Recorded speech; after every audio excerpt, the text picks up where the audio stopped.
नमस्कार प्यारे दोस्तों, सभी का स्वागत है आपके अपने YouTube channel okay study point में।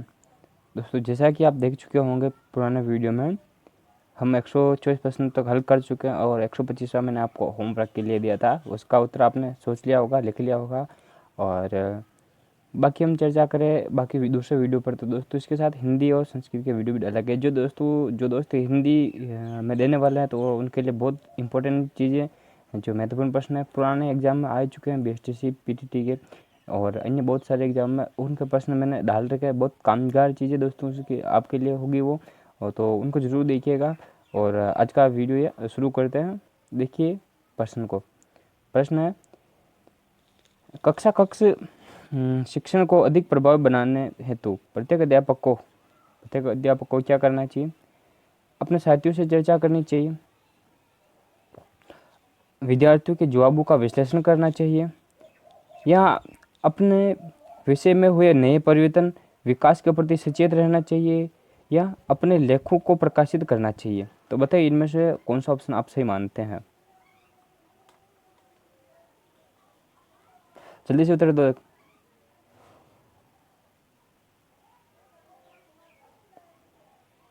हाँ, इसका उत्तर आप दे चुके होंगे, तो इसके लिए मैं ज़्यादा समय नहीं लूँगा आपसे और बता देता हूँ इसका सही उत्तर। इसका सही उत्तर है तीसरा। आपने जो आप जो विषय पढ़ा रहे हो, अपने विषय में आपको नए परिवर्तन के बारे में ध्यान होना चाहिए। ठीक है, अगला देखो। एक अध्यापक के रूप में आपका हड़ताल पर जाने के प्रति क्या मत है?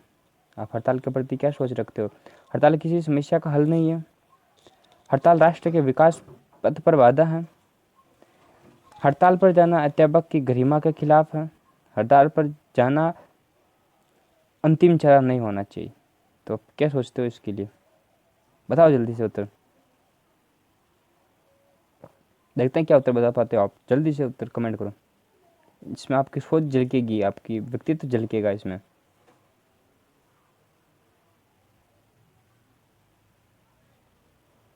बिल्कुल सही है, पहला ऑप्शन बिल्कुल सही है कि हड़ताल किसी समस्या का हल नहीं होता है। ठीक है, और इसका वास्तविक जो हल है वो करने का प्रयास करना चाहिए। ठीक है, एक अध्यापक के रूप में आपको।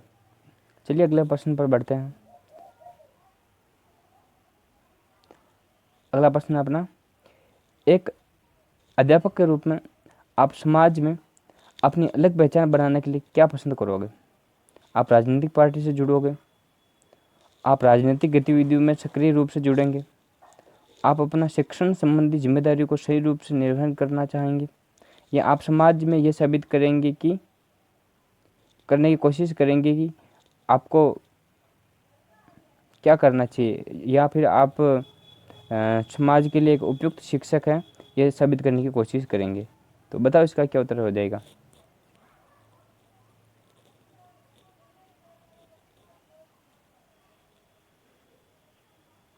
बिल्कुल सही है, तीसरा ऑप्शन सही है। आप अपनी जिम्मेदारी को सही से निर्वहन करेंगे और आप अच्छे से अच्छा शिक्षण करवाएंगे। ठीक है दोस्तों, चलते हैं अगला प्रश्न पर। तो जल्दी से देख लो प्रश्न को। प्रश्न है कि इन दिनों में शिक्षक शिक्षित व्यक्तियों में ज़्यादातर बेरोजगारी दिखाई दे रही है। आपकी दृष्टि से इसका क्या कारण हो सकता है? देखो, जो ज़्यादातर जो पढ़े हुए व्यक्ति हैं उन पर बेरोजगारी पाई जा रही है, वो ज़्यादातर बेरोजगार है, तो उनके लिए कौन सा कारण सबसे ज़्यादा हो सकता है? इनमें से ऑप्शन देख लीजिए। पहला है शैक्षिक स्तर में गिरावट। दूसरा है शिक्षा का फैलाव दूर एवं व्यापक। तीसरा है शिक्षा बिना सिद्धांतों के। चौथा है शिक्षा बिना उद्देश्यों के। बताओ इनमें से कौन सा सही हो जाएगा?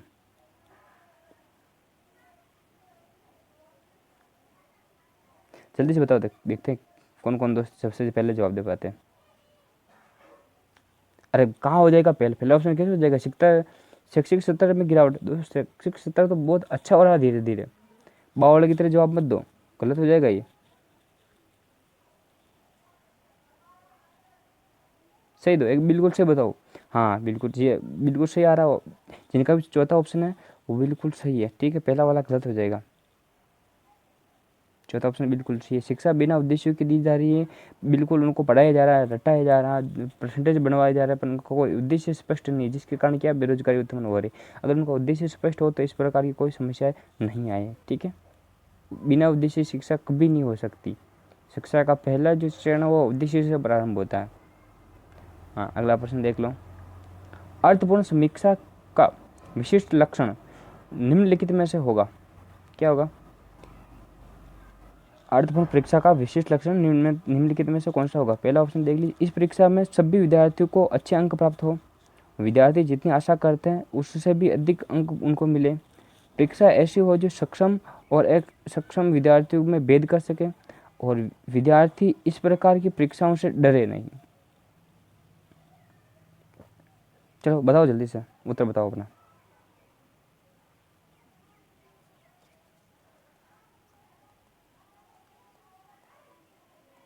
देखो, अर्थपूर्ण मतलब एक सार्थक परीक्षा कौन सी हो जाएगी इनमें से, वो बताओ। एक अर्थ का वो भी निकलता धन दौलत, पर इसमें उस संदर्भ में उत्तर नहीं है।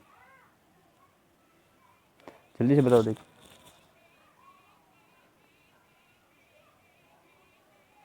कौन से बता पाते हैं? देखो, हाँ बिल्कुल, जिनका भी ऑप्शन तीसरा बिल्कुल सही है। वो तीसरा ऑप्शन क्या कह रहा, कि परीक्षा ऐसी होनी चाहिए जो सक्षम और एक सक्षम विद्यार्थियों में भेद कर सके। इसमें कौन व्यक्ति एबिलिटी रखता है, कौन नहीं रखता है, किस व्यक्ति में कितनी इसके लिए योग्यता है, कौन व्यक्ति प्रतिभाशाली में आता, कौन सृजनात्मक में आता, कौन मंद बुद्धि में आता, इस प्रकार की जो सक्षम और एक सक्षम विद्यार्थी की जो योग्यता बताती है, वैसी परीक्षा होनी चाहिए। वो हमेशा सार्थक होती है। ठीक है, अगला देखिए। अगला प्रश्न देखो, आपके दृष्टिकोण से समाज के प्रति उपयुक्त अभिवृत्ति होगी। कौन सी अभिवृत्ति? अभिवृत्ति मतलब दृष्टिकोण, वास्तविक दृष्टिकोण कौन सा होना चाहिए? लोगों के साथ कोई विशेष संबंध की आवश्यकता नहीं है। हाँ, कुछ लोगों से ही संबंध होने चाहिए। सामान्यतः सबके साथ संबंध होने चाहिए। विश्वसनीय लोगों के साथ ही संबंध होने चाहिए। तो बताओ इसका क्या उत्तर हो जाएगा?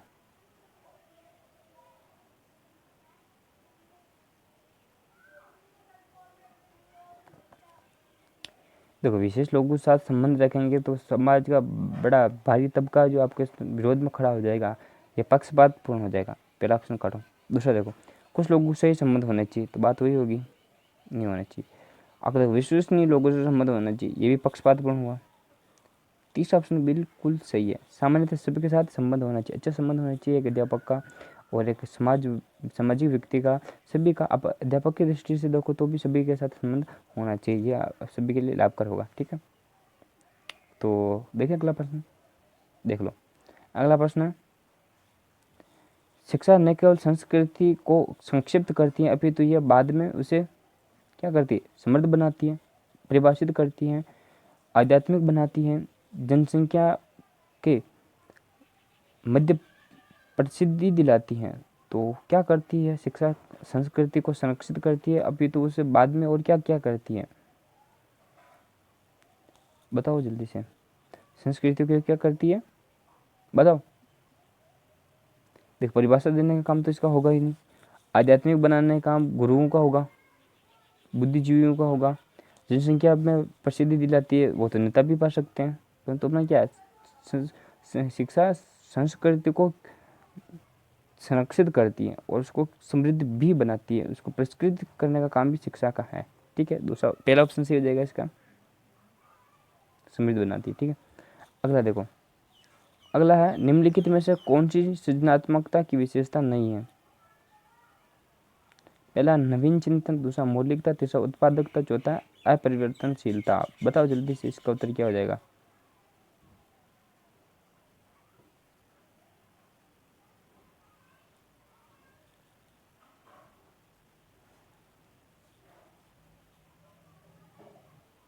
तो अब समझ चुके होंगे कि इसका उत्तर कौन सा हो जाएगा?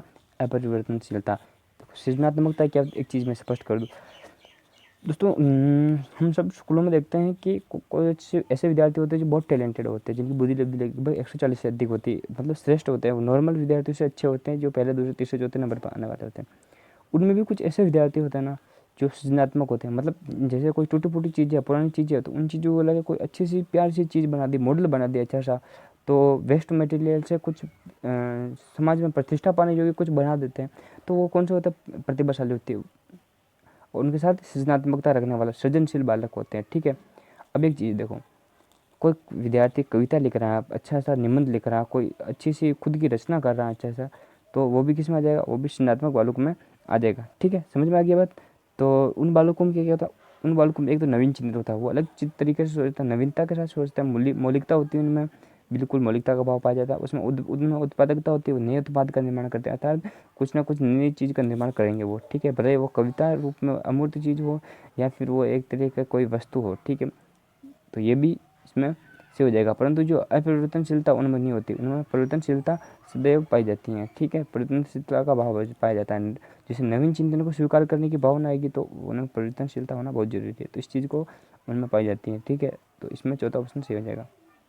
अगला है, एक छोटा बच्चा किसकी आदत ग्रहण करता है, उसके मित्रों की, सहपाठी तथा विद्यालय के मित्र, परिवार के सदस्यों की और उसके अध्यापकों की। किसकी आदत ग्रहण करता है, बताओ जल्दी से। देखते हैं आपके कमेंट क्या आ रहा है। बिल्कुल सही बता रहे हो आप। और देखो, और देखो दूसरे तरफ भी दो दोस्त देखे, कुछ कुछ गलत बता रहे हैं यार, भटक रहे हो आप।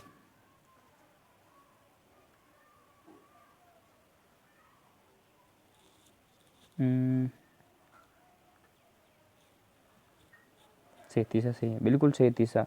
जिन दोस्तों का भी ऑप्शन 3 है बिल्कुल सही है। परिवार के सदस्यों की आदत बच्चा सबसे ज़्यादा ग्रहण करता है। ठीक है, जैसे जैसे परिवार के कोई व्यक्ति चिड़चिड़ा है तो बच्चा भी चिड़चिड़ा हो जाएगा। परिवार के कोई व्यक्ति जैसे अत्यधिक सृजनशील है तो बच्चा भी सृजनशील हो जाएगा। ठीक है, इस प्रकार के तत्व पाए जाते हैं। ये किसके कारण होता है, आनुवंशिकता के कारण होता है। अगला देखो प्रश्न, शानदार प्रश्न है। प्रश्न क्या, मैं अपने समूह के सदस्यों की आवश्यकताओं की पूर्ति करने की कोशिश इस आशा के साथ करता हूँ कि वे भी आज्ञाकारी व वफादारी से मेरे नेतृत्व को स्वीकार करेंगे।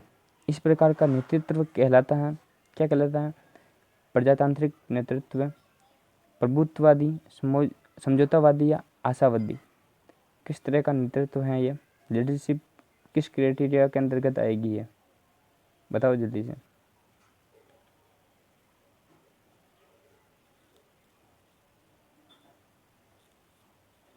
सही, तीसरा ऑप्शन सही, बिल्कुल सही है। जिनके उत्तर तीसरा बिल्कुल है, समझौतावादी दृष्टिकोण है। मतलब आप उनके साथ समझौता कर रहे हो कि आप ऐसा करोगे तो मैं अगर ऐसा करता हूँ तो आपको ऐसा करना पड़ेगा, एक तरह का समझौता है। ठीक है, एक शर्तों के अनुसार कार्य हो रहा ना, एक समझौता के साथ हो रहा है, तो इस प्रकार हो जाएगा। अगर आप कुछ भी ना करो, केवल उनसे आशा रखो, तो उसमें चौथा ऑप्शन हो जाएगा। ठीक है, आप मतलब आशा ना रखो, उनको आदेश दो डायरेक्ट सीधे, तो वो प्रभुत्ववादी हो जाएगा। प्रजातांत्रिक में क्या होता है, प्रजातांत्रिक में ये होता है कि हाँ, आप उनके लिए उनसे राय लो हर चीज़ की, और फिर बहुमत के हिसाब से आप अपना निर्णय सुना दो, तो इस चीज़ उसमें आ जाती है। ठीक है, अगला देखो, विद्यार्थी के हित में अध्यापक का उत्तरदायित्व निहित है। किसमें निहित है, विद्यालय में, विद्यालय और समाज दोनों में, खेल के मैदान में और बाजार में। विद्यार्थी के हित में अध्यापक का उत्तरदायित्व कहाँ पर निहित है, विद्यालय, समाज, मैदान, खेल, बाजार, कहाँ पे, बताओ जल्दी से। इसका उत्तर सही कौन सा हो जाएगा,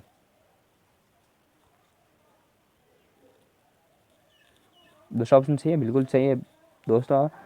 जो दूसरा ऑप्शन देखो, विद्यालय और समाज में एक विद्यार्थी के हित में अध्यापक को उत्तरदायित्व होता है। जैसे आप विद्यार्थी, क्या है कि एक चीज़ आती है अपने खुली किताब की शिक्षा, मतलब किताब के बाहर की शिक्षा भी दी जानी चाहिए, विद्यालय के बाहर भी उनके साथ व्यवहार परिवर्तन में काम करना चाहिए। ठीक है, कि विद्यार्थी तक ही शिक्षा को सीमित ना किया जाए, इस प्रकार की एनसीप 2005 में बात की गई है। ठीक है, सब जानते ही होंगे इस बात को। और अगला प्रश्न देख लो।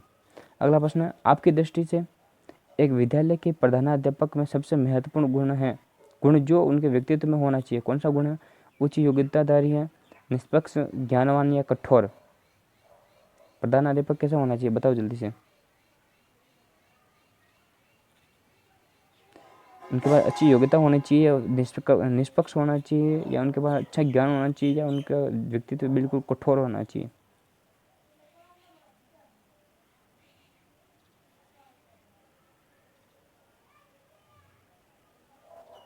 बिल्कुल सही, जिनका भी ऑप्शन हारा सेकंड वाला निष्पक्ष, वो बिल्कुल सही है। अध्यापक को, प्राधान्य अध्यापक को कैसा होना चाहिए, निष्पक्ष होना चाहिए।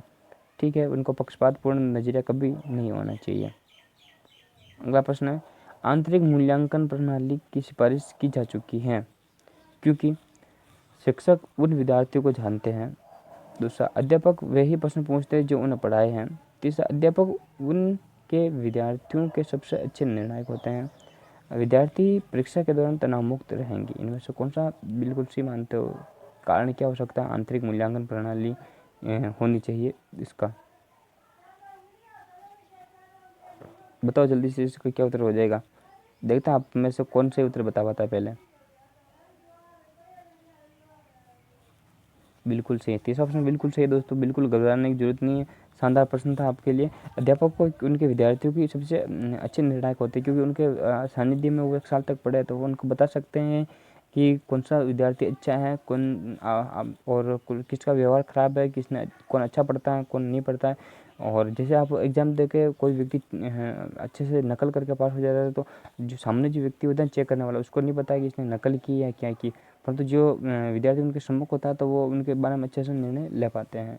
तो इसका ये उत्तर सही हो जाएगा। अगला प्रश्न देख लो। अगला प्रश्न है, समूह का मनोबल बनाए रखने के लिए कौन सा तत्व आवश्यक है? स्पष्ट उद्देश्य, समूह में एकता, समूह के सदस्यों की संपन्नता और समूह द्वंद्वता। इनमें से कौन सा महत्वपूर्ण है तत्व? बताओ जल्दी से, कौन सा उत्तर हो जाएगा इसका? देखते हैं कौन सा दोस्त सबसे पहले जवाब देते हैं इसका।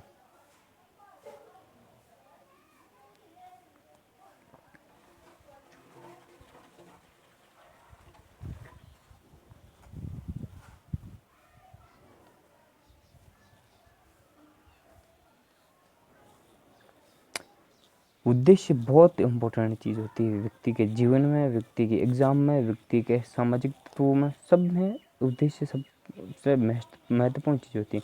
जैसे दोस्तों आपका उद्देश्य स्पष्ट नहीं है तो आप कुछ नहीं कर पाओ। आप जैसे पढ़ाई कर रहे हो तो पढ़ाई का कोई उद्देश्य होना चाहिए कि आपको कुछ बनना है, आपको अपना स्वत्व विकास करना, अपने जीवन का विकास करना, तो इस प्रकार की चीज़ों का समाविष्ट होना चाहिए उद्देश्य तत्वों के अंतर्गत। मतलब आपका उद्देश्य स्पष्ट होना चाहिए। बिना उद्देश्य के ना तो समूह अच्छा चल सकता है और ना ही जीवन अच्छा चल सकता है। ठीक है, तो उद्देश्य सबसे महत्वपूर्ण चीज़ हो जाएगी इसमें, स्पष्ट उद्देश्य होना चाहिए समूह का। ठीक है, अगला देखो। अगला बहुत शानदार प्रश्न अपना, आपके दृष्टिकोण से अध्यापन व्यवसाय है, किस तरह का व्यवसाय है अध्यापन? रुचिकर और कठोर, सरल लेकिन अरुचिपूर्ण, और रुचिकर और उत्तरदायित्वपूर्ण, अपेक्षाकृत और कम उत्तरदायित्वपूर्ण। बताइए जल्दी से, कौन सा उत्तर हो जाएगा आपके हिसाब से? अध्यापन कार्य किस तरह का व्यवसाय है?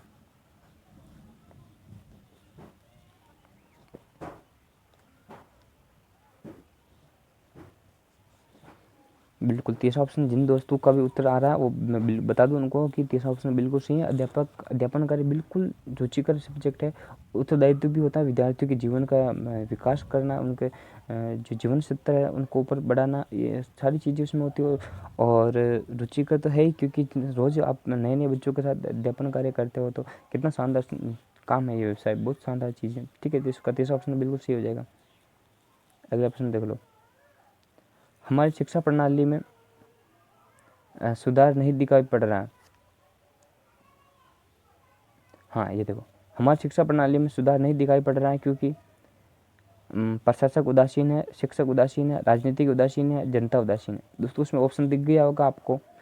ठीक है, उसमें दूसरा ऑप्शन था तो आपने देख लिया होगा, तो उसका क्या उत्तर हो जाएगा? उसका हो जाएगा शिक्षक उदासीन। ठीक है, आपने देख लिया होगा तो मान यहाँ से ले लीजिए। तो अगले प्रश्न पर अच्छे से चर्चा करते हैं। अगला प्रश्न, आप अपने विद्यार्थियों को किस प्रकार का गृह कार्य देना पसंद करेंगे? कठिन एवं जटिल गृह कार्य ताकि वे इसे अधिक मेहनत से पूरा करें, सरल एवं मनोरंजनपूर्ण गृह कार्य ताकि वे इसे अपनी सुविधा से हल कर सकें, अरुचिपूर्ण ताकि वे शीघ्र उब जाएं, संक्षिप्त एवं उत्तेजनापूर्ण ताकि वे स्वयं हल कर सके। तो जल्दी से बता दो इसका उत्तर, और देखते हैं दोस्तों कौन सबसे पहले जवाब देता, और इसका जवाब आपको कमेंट में देना। हर वीडियो की बात है, इसमें भी आपको इसका जवाब कमेंट में देना। दोस्तों देखते हैं कौन सबसे पहले जवाब देता, कौन सबसे अच्छे से तैयारी करके आया है। चलिए आज परखते हैं हम इनके ज्ञान को। और दोस्तों बहुत बहुत धन्यवाद वीडियो देखने के लिए। और दोस्तों इसके साथ ही अगले वीडियो में हम कुछ और ख़ास प्रश्नों के साथ मिलेंगे। तब तक आप चैनल को सब्सक्राइब कर लीजिए ताकि अगला वीडियो आपको मिलता रहे। थैंक यू सो मच दोस्तों, हैव ए नाइस डे। उम्मीद करता हूँ आपका सिलेक्शन BSTC और जिस भी आप परीक्षा की तैयारी कर रहे हो उनमें हो जाएगी। थैंक यू दोस्तों, थैंक यू सो मच।